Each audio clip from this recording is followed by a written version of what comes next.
راوی جس کے کنارے لاہور شہر کو بسایا گیا آج دم توڑ رہا ہے۔ فکری غلامی کی علمبردار حکمران ملک کو خود کفالت کی جانب لے جانے والے منصوبوں کو بننے نہیں دیا۔ ناظرین، دریائے راوی پر شاہ پور کنڈی ڈیم کی تعمیر سے بھارت کی جانب سے آنے والا 5% پانی بند ہو چکا ہے۔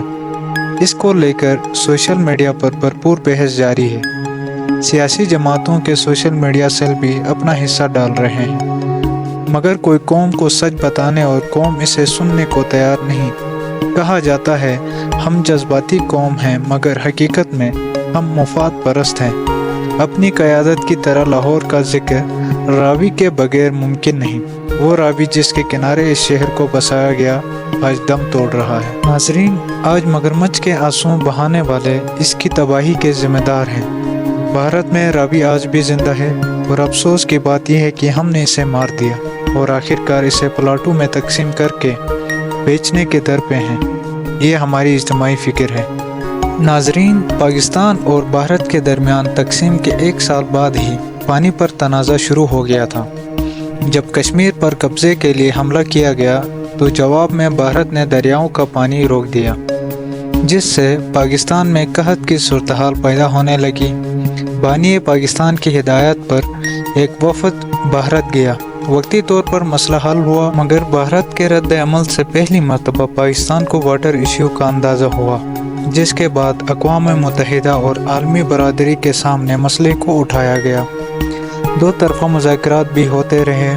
1960 میں جا کر ورلڈ بینک کی ثالثی میں دونوں ملکوں کے درمیان پانی کے معاملے پر باقاعدہ مذاکرات کا آغاز ہوا، اور یوں سندھ طاس معاہدہ طے پایا۔ ناظرین، سندھ طاس معاہدے میں 6 دریاؤں سندھ، چناب، ستلج، بیاس، جہلم اور راوی کو شامل کیا گیا۔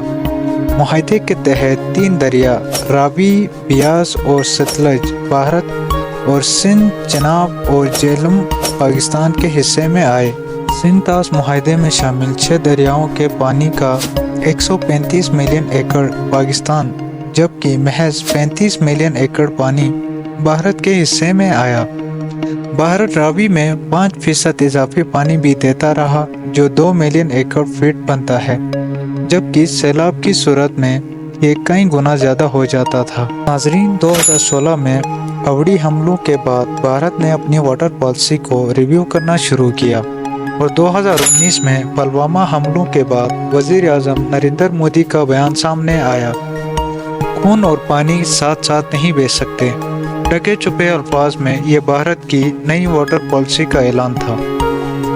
ناظرین، 1995 میں بھارتی وزیر اعظم نرسمہا راؤ نے پٹھان کوٹ میں دریائے راوی پر شاہ پور کنڈی ڈیم کی بنیاد رکھی۔ تاہم جموں اور پنجاب کی حکومتوں کے درمیان اختلافات کی وجہ سے 3500 کروڑ روپے کا یہ منصوبہ التوا کا شکار ہو گیا۔ پھر اس کے بعد 2018 میں موجودہ بھارتی وزیر اعظم مودی نے اسے دوبارہ شروع کیا، جس کے بعد بھارت کی جانب سے راوی میں چھوڑا جانے والا 5% اضافی پانی بھی رک گیا، اور یوں ایک عظیم دریا المناک انجام سے دوچار ہوا۔ لیکن ناظرین، آپ کو بتاتے چلیں کہ اس کہانی کا بڑا ولن پاکستان خود ہے۔ وہ کیسے، آپ کو آگے چل کر ویڈیو میں پتہ چل جائے گا۔ ناظرین، گنگا جمنا کی طرح ہندو دھرم میں راوی کا شمار بھی مقدس دریاؤں میں رہا ہے۔ ہندو کی مقدس کتاب ویدا میں بہت سارے مقامات پر شنی اور ایراواتی کے نام سے راوی کا ذکر ملتا ہے۔ رگ وید میں 10 دیوتاؤں کی جنگ بھی راوی کا تذکرہ ملتا ہے کہ دیوتاؤں کے درمیان یہ جنگ اسی دریا کے کنارے لڑی گئی۔ ہمالیہ کی بلندیوں سے پھوٹنے والا یہ عظیم دریا ہماچل پردیش اور جموں کشمیر سے ہوتا ہوا لاہور آتا تھا، اور ہوا کوٹ اسلام کے قریب جا کر ستلج سے جا ملتا۔ ناظرین، افسوس ہوتا ہے یہ کہتے ہوئے بھی کہ چند دہائیوں کے بعد شاید راوی کی کہانی سنانے والا بھی کوئی نہ ہو۔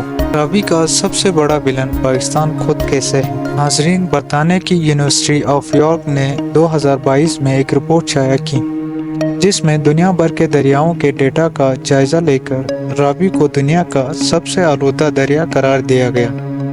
WWF کے مطابق 2700 فیکٹریاں اپنا انڈسٹریل ویسٹ راوی میں ڈال رہی ہیں، جس میں سب سے بڑی مقدار کیمیکل اور فارماسیوٹیکل انڈسٹریز کے ویسٹ کی ہے۔ لاہور کے بڑے ہسپتالوں کا میڈیکل ویسٹ بھی راوی میں پھینکا جاتا رہا اور یہ سلسلہ کئی دہائیوں سے جاری ہے۔ ہماری حکومتوں نے موٹر ویز اور میٹرو بس سروس جیسے عظیم الشان منصوبے بنائے، مگر کوئی ایک حکومت بھی راوی کو صاف نہ کر سکی۔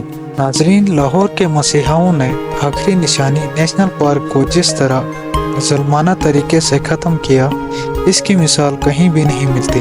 آخرکار راوڈا قائم کر کے راوی کے ڈیتھ وارنٹ پر بھی دستخط کر دیے گئے۔ افسر شاہی اور حکمران اشرافیہ کی لاجک انتہائی واہیات ہے کہ پانی نہیں تو دریا کی اہمیت نہیں، لہٰذا دیہاتوں کو ویران کرو، کسانوں کو ان کے آباء و اجداد کی زمینوں سے زبردستی بے دخل کر کے راوی کو پلاٹ بنا دو۔ ملکی اور غیر ملکی ادارے ماحولیات کے حوالے سے اس منصوبے کو لاہور شہر کے زہر قاتل قرار دے چکے ہیں، مگر ہماری قومی سوچ پلاٹوں تک محدود ہے۔ اس سے آگے ہماری قیادت یا ملک کو چلانے والے سوچ ہی نہیں سکتے۔ شاید آنے والے دنوں میں لاہور کے قبرستانوں پر پلاٹ کٹنا شروع ہو جائیں۔ راوی کو زندہ رکھا جا سکتا تھا، مگر سول یا فوجی ہمارے حکمرانوں کا آئی کیو لیول ایوریج سے بھی نیچے ہے۔ ناظرین، لاہور کے قریب راوی پر ہیڈ بلاکی پکنک پوائنٹ ہوا کرتا تھا، جس میں چند سال قبل 7 ملین ایکڑ فٹ پانی تھا، جو اب 0.85 ملین ایکڑ فٹ رہ گیا ہے۔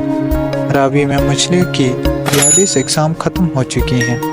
کیمیکل اور فارماسیوٹیکل انڈسٹریز کے کچرے، ہسپتالوں کے میڈیکل ویسٹ ملے پانی میں، بھلا کیسے مچھلیاں زندہ رہ سکتی تھی؟